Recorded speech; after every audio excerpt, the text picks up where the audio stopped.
Quem nunca ouviu sobre lendas como a loira do banheiro, Curupira, Boto cor-de-rosa, Saci e tantas outras?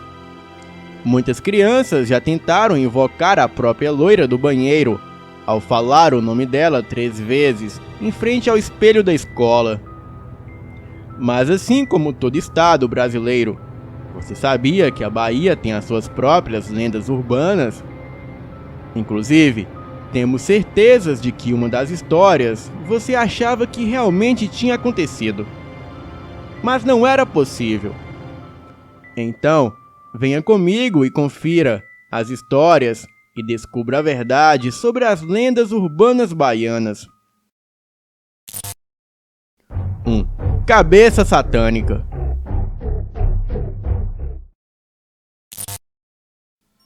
A lenda da cabeça satânica da Bahia relata aparecimentos, principalmente perto da fronteira com Pernambuco, e conta os antigos que a aparição é mais comum tarde da noite, com predominância da lua nova. A cabeça satânica é um ente do mundo inferior que aparece principalmente para pessoas de espírito fraco e doentes pela obsessão do mundo material. Os relatos são de um ser que se esconde de costa na sombra das árvores e becos escuros.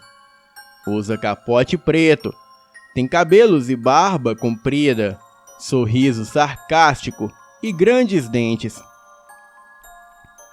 As narrativas dos encontros com o cabeça satânica descrevem como um ser que salta das sombras, se postando em frente à vítima, arrancando a sua cabeça com a mão esquerda e levando em direção ao rosto da pessoa abordada. Por coincidência, é relatado que todas as suas vítimas morrem de doenças ruins em até 7 meses após o encontro. Os anciões contam que o cabeça satânica é o espírito de Satanás que veio para ceifar os espíritos sem humanidade, para que possam fazer companhia no inferno. E para afastar o cabeça satânica das redondezas da morada, recomenda-se que se elabore uma cruz no domingo de Ramos, feita de ramos de oliveiras, alecrins ou palmas, e coloque a cruz encostada em um dos cantos na cerca do quintal. 2. Minhocão do São Francisco.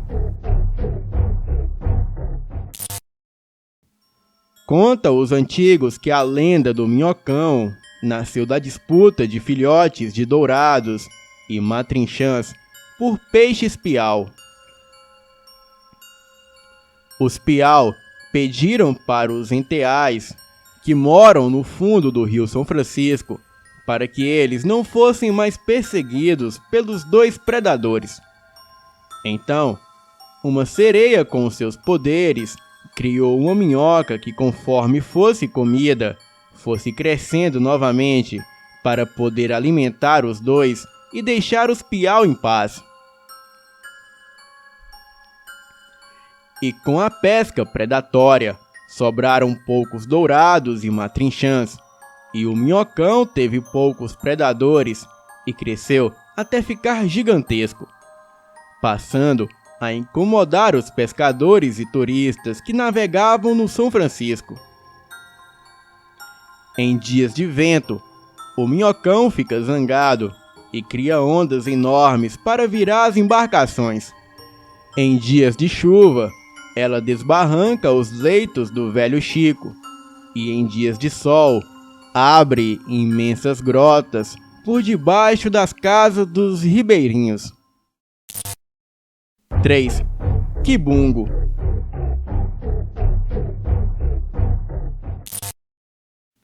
De acordo com a lenda, o quibungo é um bicho-papão parecido com lobo. É negro, tem a cabeça muito grande, velho, feio, maltrapilho, sujo, faminto, malvado, feiticeiro e canibal, que tem uma boca enorme nas costas ou na barriga para pegar crianças rebeldes, malcriadas, mentirosas e que não gostam de dormir cedo. Os quibungos, mais malvados, têm um olho só e adoram carne fresca. Reza a lenda que assim que o quibungo engole a criança, ela já é digerida em seu estômago. O quibungo pode ser morto por qualquer arma de fogo, mas somente pelas mãos de adultos. E por isso, é aconselhável as crianças estarem sempre junto aos seus pais ou responsáveis. 4. A mulher de roxo.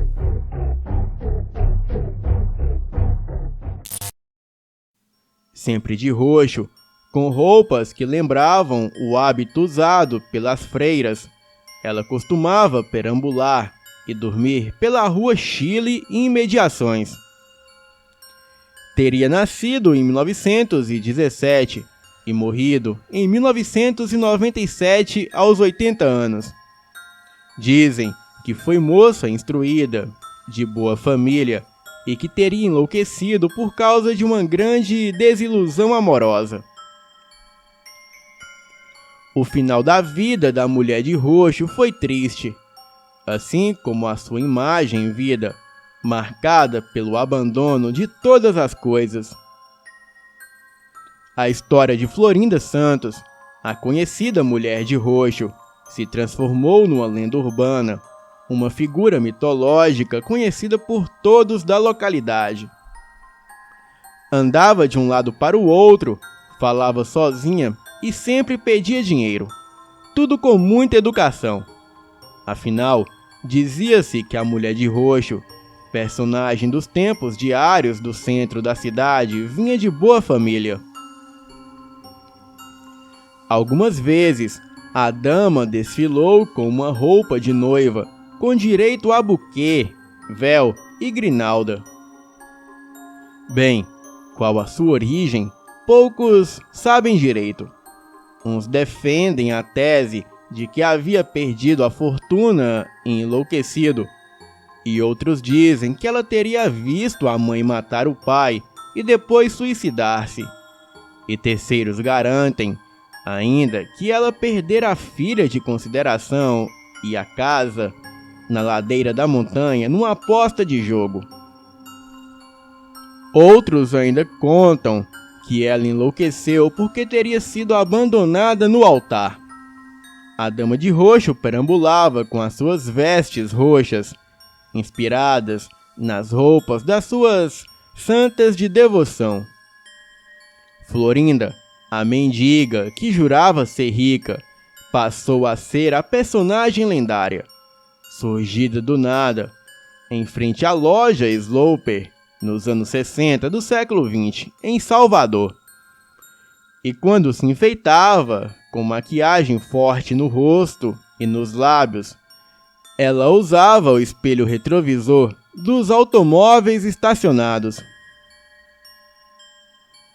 A Rua Chile era sua verdadeira casa. O seu mundo, o seu reinado. A intimidade com a rua era tão grande que ela sempre andava descalça. E na Rua Chile, ela chegava sempre muito cedo, circulava pelo centro e só recolhia o seu saco preto ao meio-dia, quando ia almoçar. E ao final do dia, ela voltava andando ao albergue noturno da prefeitura, situado na Baixa dos Sapateiros. Muitas reportagens foram publicadas na época sobre a mulher de roxo ou dama de roxo. O jornalista Navarro gravou uma entrevista exclusiva com ela e é um dos raros documentos em que é possível ouvir a voz de Florinda.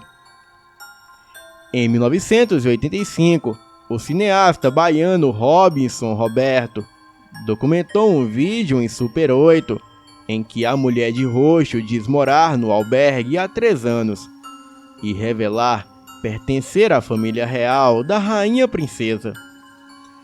Ela tornou-se um personagem folclórico, querido pelos baianos, uma lenda urbana. Veio a falecer em 1997 depois de acolhida pela irmã Dulce. 5. Menino comido pela cobra. Reza a lenda que na Bahia, em meados da década de 60 do século passado, havia um menino que, além de muito levado, era também muito mentiroso. E certo dia, após aprontar muito na sala de aula, ele foi colocado de castigo no porão da escola pela sua professora. E depois de um certo tempo, o menino começou a gritar desesperadamente que havia uma cobra com ele. Mas como ele era muito mentiroso, ninguém levou a sério. E dizem que seria uma enorme sucuri que devorou o garoto, depois de matá-lo por esmagamento. Há versões que dizem que até quando a professora entrou no porão, ainda pôde ver o pé do menino desaparecendo na boca da cobra. E a partir dessa trágica data, o fantasma do menino passou a assombrar os porões de diversas escolas. 6. O Papa Figo.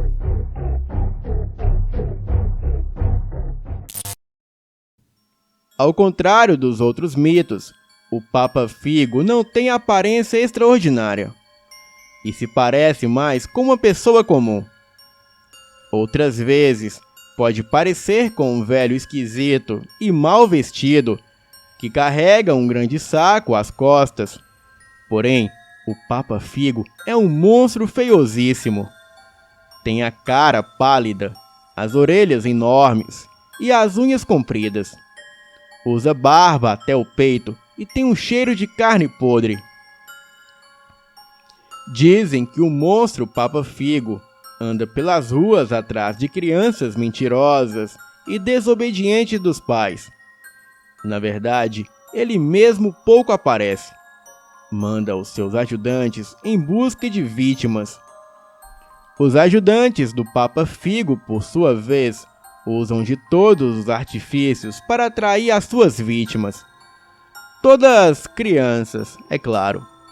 Oferecem balas, chicletes, doces, pirulito, dinheiro, presentes, brinquedos ou comida. Os auxiliares do Papa Figo agem em qualquer lugar público ou em portas de escola, parques ou mesmo em locais desertos. Pobre da criança que se distrai com os falsos agrados dos ajudantes do Papa Figo e cai na armadilha.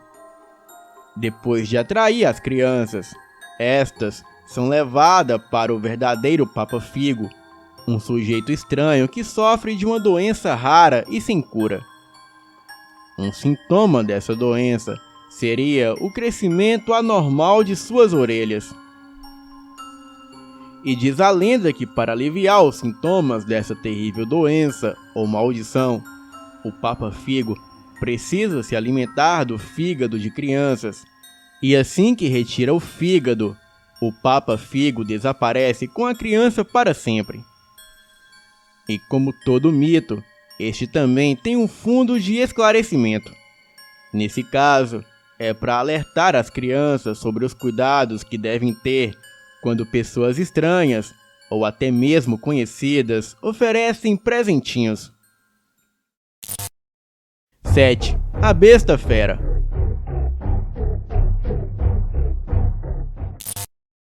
Conta a lenda da Besta Fera que o demônio, para poder se locomover mais rápido aqui no plano terreno, ele trocou seu corpo de bípede por um de quadrúpede, podendo desta maneira se locomover de cemitérios em cemitérios rapidamente, a fim de colher as almas dos espíritos que vão para o limbo.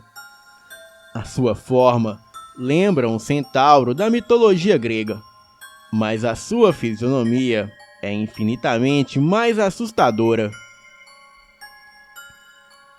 A Besta Fera procura sempre caminhos rurais para se locomover e atravessa as noites escuras em velozes galopes, provocando alvoroço na cachorrada que encontra pelo caminho. Há narrativas que contam que quando alguém o encontra e vê o seu rosto, enlouquece por semanas. A besta fera percorre todo o nordeste do Brasil em seu eterno destino de colhedor de almas penadas de cemitérios. 8. Voz misteriosa do Carmo. Construída para os atos litúrgicos dos religiosos carmelitas. Nesta igreja se encontra a imagem do Senhor morto mais cara do mundo, com 2.000 pedras de rubi encravadas em toda a imagem. E conta a lenda que um grupo se reuniu para jogar bola em frente à igreja à noite. E enquanto a gurizada se divertia e fazia algazarra, todos ouviram uma voz saindo de dentro da igreja e pedindo silêncio. E como ninguém deu atenção e continuaram o bater de bola, de repente, os portões da igreja começaram a tremer de forma estrondosa, sendo que não havia sinal de vento. Conta-se que todos foram embora assustados e curiosos com o evento, e sendo que novamente em outro dia voltaram para o bater de bola, tendo a intenção de provocar novamente o fenômeno. E depois de algum tempo, agora sem tanta algazarra, ouviu-se novamente o sussurrar de silêncio. Mas desta vez, também estava escrito silêncio com um tipo de tinta branca no fundo esverdeado da porta da igreja. E assustado, todos os garotos foram embora e nunca mais voltaram. 9. O Tesouro da Fonte Nova.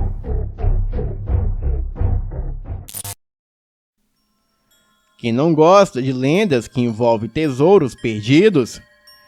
Bem, na década de 1920, era muito comum diversos baianos perderem o sono só para imaginar formas de encontrar supostos tesouros escondidos nos subterrâneos da Bahia. Algumas vezes, o assunto surgia na mídia baiana e, na opinião de historiadores, tendo Teodoro Sampaio entre eles, confirmando a existência de túneis cavados na rocha. Mas para qual finalidade, não tinham uma resposta exata. E como a imaginação nos leva a teorias mirabolantes, alguns pensavam que os tesouros eram apenas galerias pluviais, e outros achavam que eram escavações feitas por religiosos ou famílias riquíssimas que queriam proteger o seu patrimônio de possíveis invasões dos holandeses entre 1624 e 1625. Um desses supostos tesouros escondidos na Fonte Nova seria um tipo de arca feita de ferro, madeira ou bronze, que guardava um valor inestimável de ouro, prata e joias de valor. É claro que essa possibilidade despertou o lado mais aventureiro e rocheado da cobiça em alguns moradores da região, e alguns perderam dias e noites em escavações na esperança de encontrar o tal desejado e misterioso tesouro. E de acordo com a lenda, o tesouro estaria enterrado nas proximidades do nascedouro da fonte, entre a ladeira do Gales e a rua que dá acesso hoje ao estádio e à Arena Fonte Nova. E durante anos, muitos boatos foram espalhados sobre o tesouro e a sua suposta localização. Mas pessoas intensificaram as suas aventuras após a reportagem sobre o assunto ser publicada no jornal à tarde, em julho de 1915. E em 1928, um crucifixo de ouro foi noticiado pelo mesmo jornal informando que foi encontrado em volta da nascente de água. O governo teve que agir prontamente e então proibiu as escavações. O fato é que o tesouro nunca foi encontrado, e se existia, está preso para sempre embaixo de estacas, cimento e um estádio. Bem, galera, essas foram as 9 melhores lendas urbanas da Bahia. E se você gostou, não deixe de compartilhar com seus amigos. E também não esqueça de deixar aqui nos comentários o próximo estado ou cidade que você gostaria de ouvir falar sobre as lendas urbanas locais.